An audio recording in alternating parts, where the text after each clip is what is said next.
Proceed with our next chapter, that is chapter 8, and this is a very important chapter, not just from class 10th point of view but also from 11th as well as 12th और onwards also.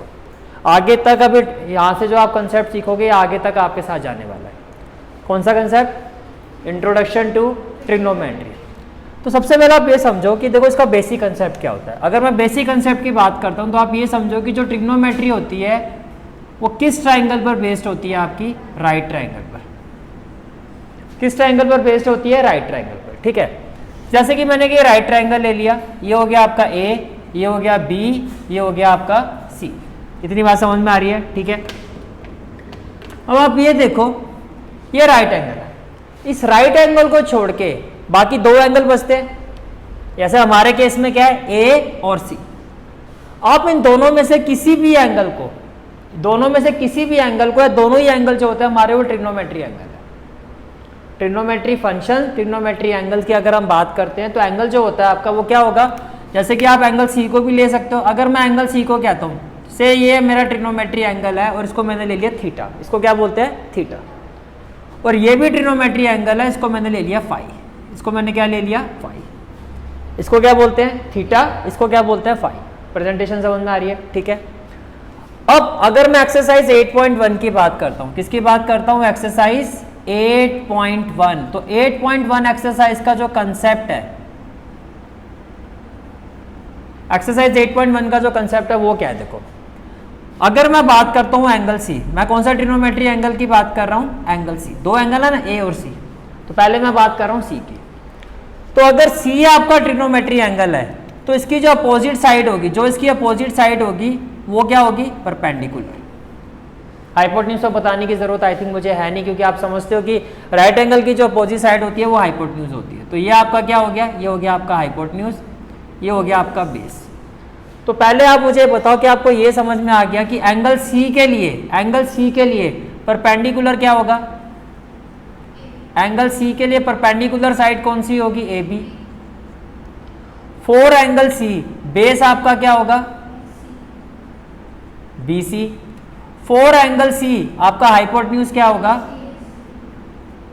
ये होगा आपका ए सी. क्या इतनी बात समझ में आ गई आपको? चलूं मैं आगे. ठीक है. अगर मैं ट्रिग्नोमेट्री एंगल ए की बात करता हूं, फोर एंगल ए, किसकी बात कर रहा हूं? Four angle. अब मैं ट्रिग्नोमेट्री एंगल किसको ले रहा हूं? ए को ले रहा हूं. किसको ले रहा हूं? ए को. तो अगर मैं ए के लिए बात करता हूं, ए की अपोजिट साइड क्या? B C. तो ए के लिए परपेंडिकुलर क्या हो जाएगा? B C. तो ए के लिए परपेंडिकुलर क्या होगा आपका? B C. इतनी बात समझ में आ रही है? ठीक है. बेस क्या होगा ए के लिए? फिर ये बेस होगा आपका. तो ए के लिए बेस क्या होगा आपका? A B. और हाइपोटेन्यूज क्या होगा आपका? हाइपोटेन्यूज क्या होगा आपका? ए सी. यहां तक कोई भी डाउट है तो पूछ सकते हो. तो अभी तक आपको ये समझ में आ गया कि जो ट्रिग्नोमेट्री एंगल होता है उसकी अपोजिट साइड जो होती है वो परपेंडिकुलर होती है.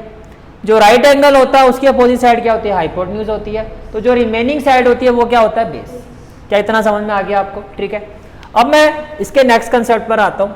नेक्स्ट कंसेप्ट ये है आपका कि हमारे पास एक फॉर्मूला होता है, पंडित बद्री प्रसाद हर हर बोले सोना चांदी तोले.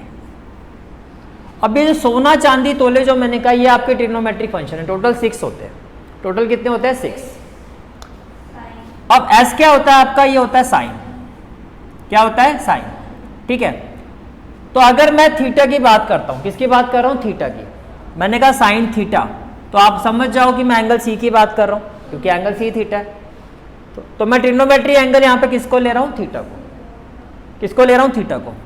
अब ये जो लिखा है आपने, ये इसका फॉर्मूला है कि साइन थीटा की वैल्यू क्या होती है? P by H. Sine theta क्या होता है? P by H. तो अगर मैं इस राइट ट्राइंगल के बेस पर बात करता हूं तो थीटा के लिए, यानी कि एंगल सी क्या आपका? थीटा. एंगल सी क्या आपका? थीटा. तो थीटा के लिए पी क्या है? परपेंडिकुलर क्या है हमारा? A B. तो क्या मैं लिख सकता हूं? A B. और हाइपोटेन्यूज क्या है हमारा? ए सी.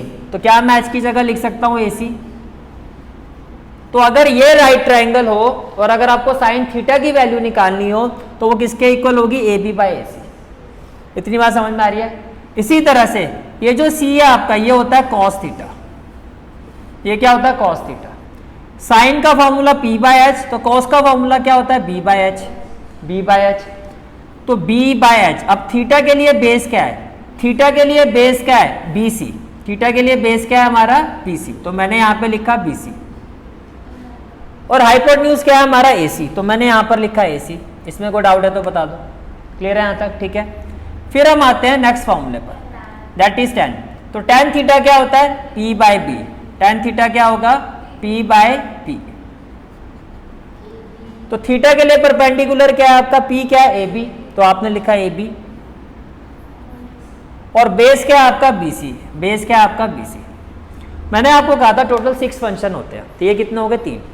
अगर आपको इस 3 की समझ हो गई है, अगर आपको 3 समझ में आ गए, तो बाकी जो 3 होता है उसके रेसिप्रोकल होते हैं। क्या होता है रेसिप्रोकल, जैसे कि एस साइन था, तो साइन का रेसिप्रोकल होता है कोसेक, साइन का रेसिप्रोकल क्या होता है कोसेक। सी क्या है कॉस, देखो यहां पर एस क्या है आपका साइन, सी क्या है आपका कॉस, और टी क्या है आपका टेन, टी क्या है आपका टेन। तो साइन का रेसिप्रोकल होता है कोसेक, कॉस का होता है साइन, और टेन का कॉस का होता है सेक, कॉस का क्या होता है सेक, और टेन का क्या होता है कॉट। इतनी बात समझ में आ रही है आपको, ठीक है। मैंने क्या कहा मेन ये 3 फंक्शन होते हैं, इनको कैसे याद रखोगे, पंडित बद्री प्रसाद हर हर बोले, इसी भगवान इसी नाम से इसी बहाने आप भगवान का नाम भी ले लोगे, हरि का नाम ले लोगे, ठीक है। हर हर बोले, और हर हर बोल के फिर क्या कर रहे हैं पंडित जी, सोना चांदी भी तोड़ रहे हैं, मोटी कमाई भी कर रहे हैं, ठीक है। तो सोना तोड़ रहे हैं तो पी बाय एच पे तोड़ रहे हैं, चांदी तोलते हैं तो बी बाय एच पर, और तोलने वाला जो काम है वो होता है पी बाय बी पर। समझ में आ गया, सोना गया पी बाय एच पर, कॉस हुआ बी बाय एच पर, टेन हो गया आपका पी बाय बी। जैसे आपको 3 फंक्शन आपके क्लियर हो गए, तो इनका उल्टा कर दो। एस वाले का उल्टा होता है सी, सी का उल्टा होता है एस, इसमें टी आ रहा है ना, तो जो इसका रेसिप्रोकल होता है उसमें भी टी आता है, यानी कि कॉट। कुछ ऐसे भी इसको याद रख सकते हो, यहाँ तक समझ में आ गया। अब ये बताओ भैया, अगर sine theta P by H है, तो कोसेक थीटा क्या, कोसेक थीटा क्या होगा H by B, H by B, ये समझ में आ रहा है। कॉस थीटा अगर बी बाय एच है, तो सेक थीटा क्या होगा, सेक थीटा क्या होगा H by B. Tan theta अगर पी बाय बी है, तो कॉट थीटा क्या होगा हमारा, कॉट थीटा की वैल्यू क्या होगी बी बाय बी। तो ये आपका एक्सरसाइज 3.8.1 का कंसेप्ट है। कोई डाउट है तो बताओ। सबसे पहला कंसेप्ट क्या है, फर्स्ट कंसेप्ट की जो ट्रिग्नोमेट्री होती है आपका कि किस ट्राइंगल पर बेस्ड होती है, राइट ट्राइंगल। अगर राइट ट्राइंगल नहीं है तो ट्रिग्नोमेट्री फंक्शन आप अप्लाई नहीं कर सकते, पहला कंसेप्ट। दूसरा कंसेप्ट, जो ट्रिग्नोमेट्री एंगल होगा उसकी अपोजिट साइड परपेंडिकुलर होगी, राइट एंगल की अपोजिट साइड हाइपोटेन्यूज होगी, और जो रिमेनिंग साइड होगी वो बेस होगी। अब ट्रिग्नोमेट्री एंगल की जो प्रेजेंटेशन होती है, या तो आपको मिलेगा थीटा, या आपको मिलेगा फाई, या एज इट इज आपको कह देंगे सी और ए। तो हमने सारी चीजों को कवर कर लिया। फिर मैंने आपको कहा कि जो फंक्शन होते हैं वो कितने होते हैं 6, 1 2 3 4 5 और 6। पहले 3 फंक्शंस को आपको पकड़ना है, बाकी 3 अपने आप आपके हाथ में आ जाएंगे। फॉर्मूला क्या बताया, पंडित बद्री प्रसाद हर हर बोले, सोना चांदी तोले। एस होता है sine theta which is P by H, C for cos theta यानी कि कॉस जो होता है आपका बी बाय एच, और टेन का फॉर्मूला होता है पी बाय बी। यहां तक बात समझ में आ रही है।